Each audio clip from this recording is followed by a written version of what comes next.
ang presidente natin ngayon? Si Bongbong Marcos. Tama ba? Pa-kompleto ng pangalan. Bongbong Marcos na ang pangalan niya. So ayun, dahil hindi nga kompleto, so medyo mali din. So proceed tayo sa next question natin. Ayan. Sino ang nasa 50 pesos? Siguro rin ka. Wala, hindi maalala. So, dahil sa first and second, hindi siya tumama. So, bigyan natin siya ng third chance. Ayan. Okay. Sa watawat ng Pilipinas, ilan ang kulay nito at ano-ano? Bulag, puti, tsaka yan.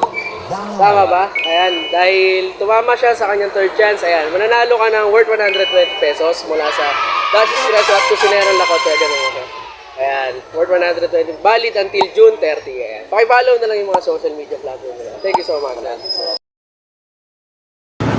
Ilang taon ang pinagdiriwang ang araw ng kalayaan?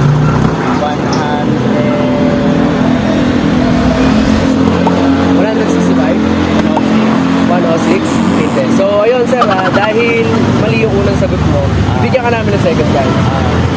Okay, ang next question natin is, sino ang sikat na host sa Showtime? Vice ganda. Tama ba? Si Vice Ganda? So yun, dahil sa second chance nanalo si Sir ng worth 120 pesos mula sa Dash Espresso at Kusinerong Lakota. Pwede nyo na siya i-claim hanggang June 30. Pero pwede ngayong araw kasi. Pwede po yung ngayong araw. Talagang makakapag-relax kayo. So ayun sir, isang magandang araw sa'yo. Thank you so much. Kung pag may oras ka, follow mo na lang sila. Thank you so much.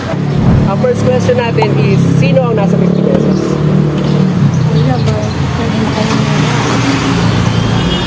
Hindi alam. Okay, dahil, ayan, sa first question niya is hindi niya alam. So, bigyan ka namin ng chance para sa second question. Sa bandera ng Pilipinas, ilan ang kulay nito at ano-ano? Sa watawat ng Pilipinas, o bandera ng Pilipinas. Ilan ang kulay at ano-ano kulay ito? Yellow, red, white, blue. Tama ba? So yun, dahil tama ka sa iyong second question, ayan, mananalo ka ng worth 120 pesos. Ayan, mula sa Dash Espresso at Kusinerong Lakota. Ayan, valid until June 30, 2024. Ayan, pakifollow na lang yung mga social media platform nila. Ayan, pwede nyo na i-claim. Ayan yung location. Thank you so much, sir. Isang magandang umaga sir. Sa araw na ito, ilang taon na pinagdiriwang ang araw ng kalayaan? Nakita ko din, kasi nalimutan ko din. So, ayan, dahil nakalimutan ni Sir yung ating araw ng, kung ilang taon na ang pinagdiriwang araw ng kalayaan. So, proceed tayo sa next question. Okay, ready, Sir? Sino ang nasa 50 pesos?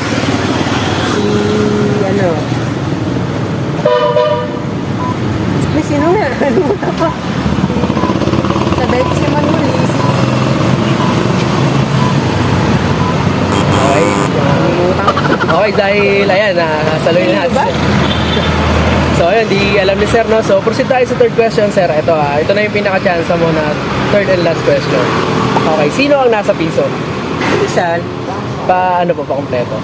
Si Rizal. Okay. Dahil sa third question, tumama si Sir, ayan, dahil mananalo ka ng worth 120 pesos mula sa Kusinerong Lakota and Dash Espresso. Ayan, valid until June 30, 2024. Ayan, nandiyan na rin po yung location. Ayan. Isang magandang araw sa iyo, Sir. Salamat po sa Thank you. sagot.